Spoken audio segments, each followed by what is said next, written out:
Дорогі глядачі, вітаємо вас на українській телемережі «Контакт». І знов з нами сенатор Stan Kutcher from the Senate of Canada. Dear Senator, welcome to our show. And as we all know, we have a new government, and you are a very important part of the Ukrainian contingent of the Senate. What do you think the new government should be doing in terms of support for Ukraine in this time of war? Привіт, Юрій, дуже дякую. Ми будемо говоримо пів на пів, може більше по-англійськи тепер. We do have a new government, and there are a number of things that I will be pushing for, together with some of my colleagues, such as Senator Dasko, and others in the Senate. So the first thing is we really need to help Ukraine militarily. Canada has done something on this already, but we need to increase and improve what we are doing. And there are two directions that I think we need to take very quickly. The first is that we need to increase the funding for what's called the Danish model.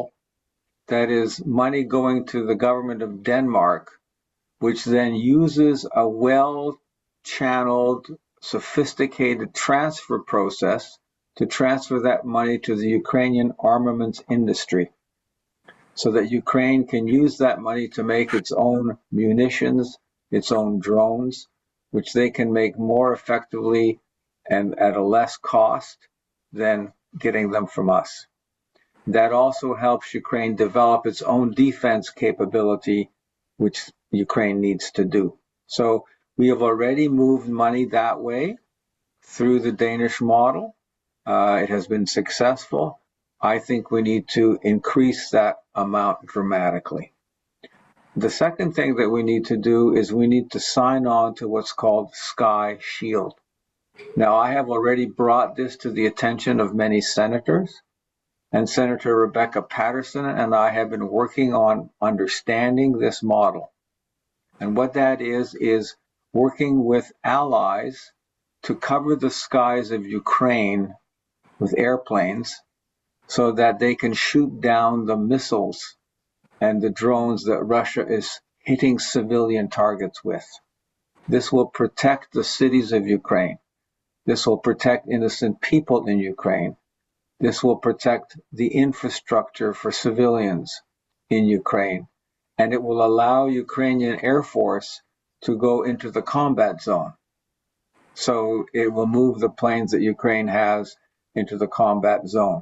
So those are two things on the military side that I think we will be pushing very hard to get our government to move on. Now, you've also mentioned the concept of freezing and using Russian assets for to provide some of the funding. Yes, absolutely. So what's holding that up? Because that's been discussed at length, both in Europe and in the United States and here in Canada, and supposedly it's happening, but maybe not to the fullest capacity. Yes, so it's a confusing area, and it is, as you can hear the frustration in my voice as we try to push this agenda forward. There were two groups of frozen Russian assets. One group is already available in Canada. It's a very small amount of money, about $20 million. But Canada could move very quickly and simply by itself unfreeze this money and move it to help Ukraine. The second is Canada has linked assets in what's called Euroclear, and a European organization, and that's a fairly larger amount of money, closer to $20 billion. Now, there's all these complex negotiations that are going on with the European countries about how to use this money and legal arguments and discussions back and forth. But there is one thing I think that Canada needs to do immediately, and Senator Dasko and Alan Rock, who was a previous minister and our previous ambassador to the United Nations have been working on this file, is to get Canada to do an additional freeze of the money that Euroclear holds that is Canadian banks, and $20 billion. Because there is a worry that when that initial freeze that's currently there starts to unwind, and will be a vote on it in the summer, Hungary might not agree to keep the money frozen. Or the United States may say, we're not supporting this. Who knows with Mr. Trump what's going to happen with him? So Canada could at least pull out $20 billion out of that by freezing it by itself. So those are the two areas I think that we need to really push on.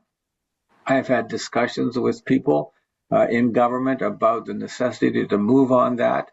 Senator Dasko and I are working on pushing that, and so we are going to continue to do that for sure.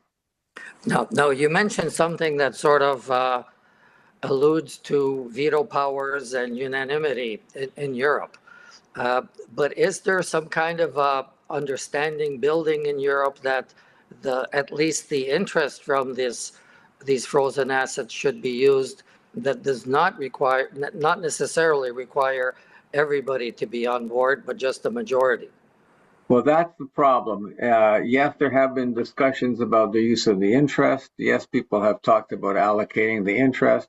But I have to tell you, Yuri, that I am sometimes completely confused about what Europe is doing.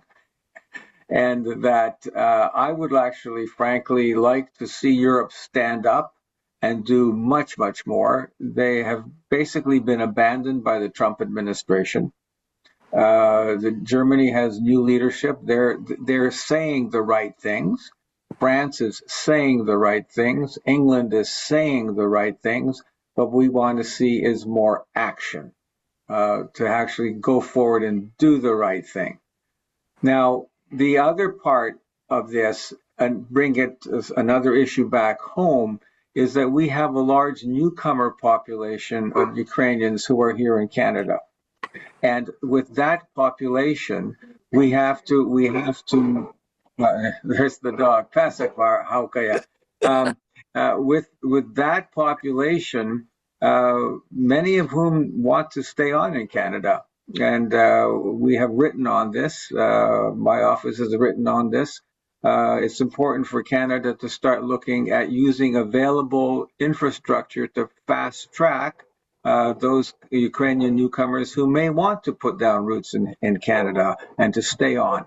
So there are all these different things that we need to push this new government to try to do. Well, it's great that you're also bringing in the humanitarian aspect of things in the Senate. And, we've got VE Day being honored or commemorated these days. To what extent do you think this is an opportunity for the European Union to sort of congeal and come up with some kind of a together strategy for all of this? Well, we've had discussions and heard about the coalition of the willing. And the one thing that I understand about the coalition of the willing is how unwilling the coalition has been. So that we have to actually move the Europeans to actually move together. I think Canada has a lot of moral suasion with Europe. I think Canada can help pressure and push Europe. One of the things that I found interesting was when Mr. Carney first became Prime Minister, the first place he went was to Europe. So Canada realizes that we have to extend our relationship with Europe. We have to increase our alliances with Europe. We have to work closer together with Europe. And the Canadian public and the Ukrainian diaspora need to be able to help our government realize by phoning your member of parliament, by talking, by writing letters, by saying, let's move on these things that we really need to move on. And just one last thing before we close, the Canadian Congress, Business Congress, it really has done some fantastic work about supporting the Canada-Ukraine Free Trade Agreement. and they need a little bit of extra help to assist the Ukrainian businesses and Canadian businesses to come together. So the Canadian-Ukrainian Chamber of Commerce has done fantastic work on this area, and the government needs to support the work that they're doing a bit more so that their capacity to bring Canadian and Ukrainian businesses together is improved. So we have lots of things to do. We have many things that we can help Ukraine with tremendously. But now is a good time for all of the members of the Ukrainian diaspora and the newcomers in Ukraine to push this new government to say, look, let's do this, let's ally closer with Europe, and let's get our acts together on all these different areas. Wow, Senator, absolutely comprehensive talk coming from you here today. You've covered, the global possibilities, but you're really, in a sense, testing and trying us as a Ukrainian community to engage, but also trying to enlist a little bit of willpower in the spine of the government of Canada. So, absolutely.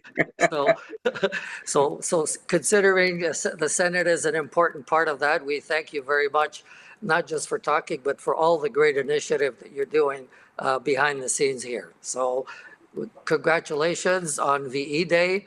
Canada was an essential part of that victory.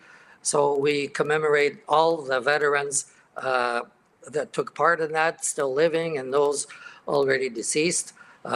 It was a huge event that changed the course of history, not just in Europe, but in the world. So, absolutely. Yeah, Senator, пане Станіслав Кучер, сенаторе, дуже дякуємо вам.